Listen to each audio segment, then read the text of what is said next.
Bayangkan satu rekaman, satu pengakuan, dan satu unggahan saja sudah cukup membuat nama seseorang berubah dari sorotan positif menjadi pusat badai. Dan itulah yang sekarang terjadi pada Inara Rusli. Dalam hitungan jam, percakapan publik mendadak berputar balik menghadirkan serangkaian fakta baru yang membuat kasus ini semakin panas dan penuh tanda tanya. Semua bermula Senin malam ketika istri Sah Insanul Fahmi, Wardatina Mawa muncul di kanal Curhat Bang. Dengan suara bergetar namun tegas, ia mengungkap sesuatu yang langsung mengguncang ruang digital. Ia menyebut polisi kini memegang rekaman CCTV 2 jam yang diduga memperlihatkan tindakan tidak pantas antara suaminya dan Inara. Bukan gosip, bukan asumsi, melainkan bukti visual yang ia serahkan sendiri saat membuat laporan ke Polda Metro Jaya.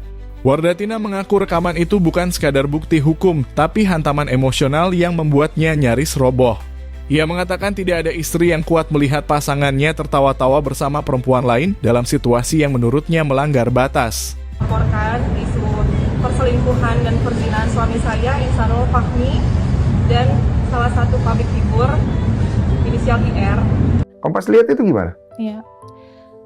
Honestly, tidak ada seorang istri yang sangat menerima suaminya berhubungan seperti itu dengan perempuan lainnya. Yang mereka melakukan itu dengan sangat fun, asik. Kamu sampai nonton yang dari awal sampai habis? selesainya sebenarnya najis banget Ojong Jalik ya. Iya. Najis banget. Gak ada hati istri manapun, gak ada yang sanggup melihat begitu. Cuma di sini aku melihat benar-benar pengkhianatan di dalam rumah tangga yang janji suci itu benar-benar dilanggar. Dan melihat itu tuh sampai kayak Allahu Akbar, langsung kayak ya Allah masa sih gitu, langsung kayak kayak dunia nih kayak seolah runtuh banget nih. Tapi aku lihat lagi, ya Allah ternyata bener, ya Allah kayak masa sih, sampai aku gemeteran, masa sih. Kamu pastikan lagi. Iya, aku pastikan lagi. Tapi aku lihat lagi, itu suami aku, kenapa begini? Gitu loh, kayak ini tuh penghiyatan, bener-bener penghiyatan banget. Dari video tersebut itu kamu sudah berikan ke polisi sebagai barang bukti. Iya. Dengan durasi berapa menit? Sebenarnya proses mereka melakukan itu lama banget, 2 jam. Okay. Astagfirullah. Dan dari sanalah narasi besar ini mulai melebar. Menurut Wardatina, semua bermula dari kerja sama bisnis pada Juli 2025. Awalnya wajar, hingga pada Oktober sang suami berubah menjadi sosok yang terlalu manis dan tidak seperti biasanya. Lalu datanglah sebuah percakapan serius.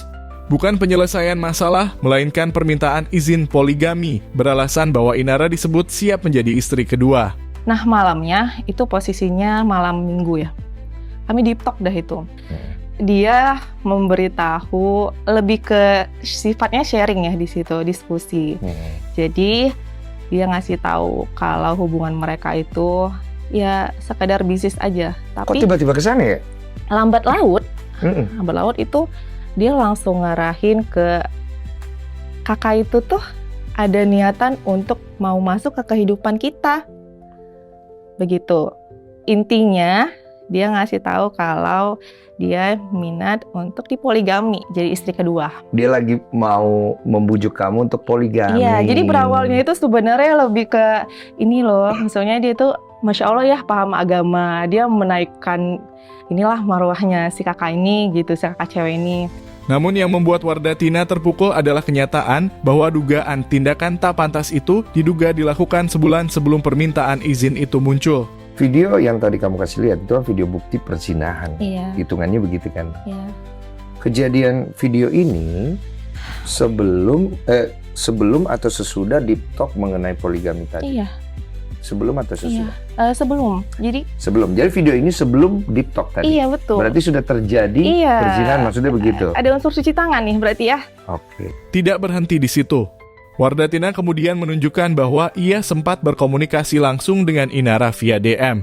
Dalam pesan itu, Inara disebut meminta maaf dan menjelaskan bahwa Insan mengaku sudah talak 2 serta pisah rumah. Wardatina menegaskan hal itu tidak benar. Mereka masih tinggal satu rumah dan tidak pernah ada ucapan talak.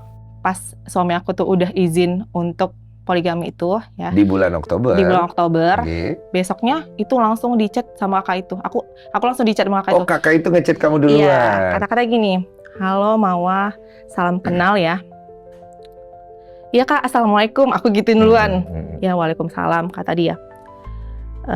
Maaf ya kemarin aku nggak bales DM kamu karena aku nggak mau mengganggu internalnya kalian. Oke. Tapi Insan ada obrolin sama aku tentang rumah tangganya kalian. Bahwasanya udah talak 2 ya. Bahwasanya kamu dan suami udah pisah rumah ya. Bahwasanya kalian udah saling minta pisah ya. Oke. Nah, jadi aku langsung kayak drain gitu. Bingung. Karena kami tuh tinggalnya di kafe ya bang. Jadi ya elah, aku juga nggak pernah ditalak sampai 1 kali gitu, nggak pernah sama sekali. Oke. Nggak pernah tuh ada keluar kata-kata talak tuh, nggak pernah. Oke. Dari mana dia dapat informasi itu kan gitu? Iya, ya kan. Nah, Oke. terus ada kata-kata pisah rumah juga itu. Oke. Aku selalu di sini sih, aku juga ya di sini aja di rumah aku yang di kafe itu, rumah kami. Oke. Ya, yang udah kami bangun dari nol bareng-bareng itu. Jadi kafe. tidak ada pisah rumah, tidak ada talak kan? Tidak, gitu maksudnya tidak sama kamu ya? sekali. Makanya kan pertanyaannya, kenapa dia bisa ngasih nge-statement itu gitu loh. Kamu tanya nggak di WA itu?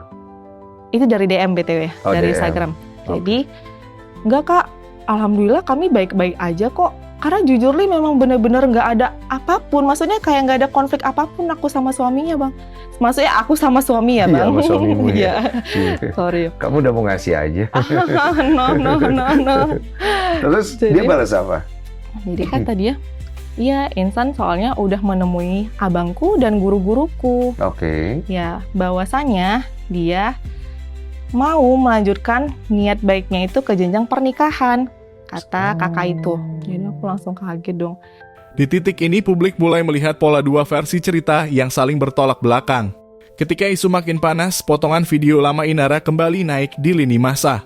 Dalam video itu ia memaparkan kriteria calon pendamping, humoris berpenampilan menarik dan lebih mapan secara finansial. Lagi deket sama pengusaha, Neng. Pengusaha entrepreneur. Deket, banyak teman. Banyak, maksudnya banyak Cewek juga pengusaha. banyak kok yang pengusaha. Betul, tapi dekat dalam arti kata hubungan yang serius dengan kamu, Inara Rusli? Doain aja, insya Allah. Amin. Pokoknya kalau belum nentuin tanggal nikah, aku belum berani infoin apa-apa. Tapi deketnya udah berapa lama? Baru. Berapa bulan? Kategorinya kaya atau konglo? Aku cuma kaya sama konglo. Masih dikenalin sama temen, jadi masih mutual friends lah. Tapi kan pasti ada alasan kenapa kamu juga mau dikenalin sama dia. Alasan utamanya tuh apa? Selain dia memang harus di atas kamu. Apa Ganteng ya? mungkin, Pastilah, secara looks pasti. dewasa. Dewasa, ganteng, udah pengusaha pasti. ya. Gak punya sosmed ya. Punya tapi nggak mau di-spill. Dirahasiakan. Single atau double atau triple gimana? Dia yang just bukan influencer, jadi dia nggak mau. Tapi dia single? di-expose. Single? Dia single Iya. atau dia Bukan duda? Single. Oh, Tahu Di umurnya? bawah aku. Warganet langsung menghubungkannya dengan kabar kedekatan Inara dengan seorang pengusaha yang tak lain diduga adalah suami Wardatina. Gelombang reaksi pun muncul di berbagai platform. Unggahan mantan suaminya, Virgon, ikut menjadi sorotan. Ia menulis kalimat bernuansa menjaga nama baik dan memasang lagu bertema kekecewaan. Meski tidak menyebut nama siapapun, warganet menilai unggahan itu berkaitan dengan isu Inara. Komentar pun membludak, ada yang menyindir, ada yang mendukung, ada pula yang menilai Virgon sedang mencoba bersikap dewasa. Di sisi lain, sejumlah akun mulai melakukan aksi cancel culture, menghapus jejak kolaborasi, menutup highlight, hingga membatasi unggahan yang berkaitan dengan Inara. Dalam dunia digital, reputasi memang bisa berubah dalam satu sentuhan layar. Sementara itu, Inara belum memberikan pernyataan langsung. Namun manajernya mengungkap bahwa Inara meminta maaf secara pribadi lantaran isu ini berimbas pada pekerjaan. Beberapa brand langsung meminta klarifikasi, bahkan ada yang menunda proyek. Karena itu Inara disebut mengambil jeda untuk menenangkan diri sebelum akhirnya memberikan klarifikasi resmi dalam beberapa hari ke depan. Kini kasus ini masih berjalan di ranah penyidikan. Tapi satu hal yang tidak bisa dibantah, narasi tentang Inara kini memasuki fase baru. Dari kisah seorang perempuan yang pernah dianggap korban, kini ia berdiri di tengah sorotan yang jauh lebih berat. Bagi sebagian orang ini menjadi pengingat bahwa figur publik hidup bersama konsekuensi dari setiap langkah, setiap pesan, dan setiap rekaman. Dan bagi Wardatina, proses hukum yang ia tempuh adalah caranya mempertahankan harga diri. Laporan itu katanya tidak akan dicabut. Sementara bagi Inara, badai ini mungkin baru mulai bertiup dan kemana arah akhirnya? Publik masih menunggu.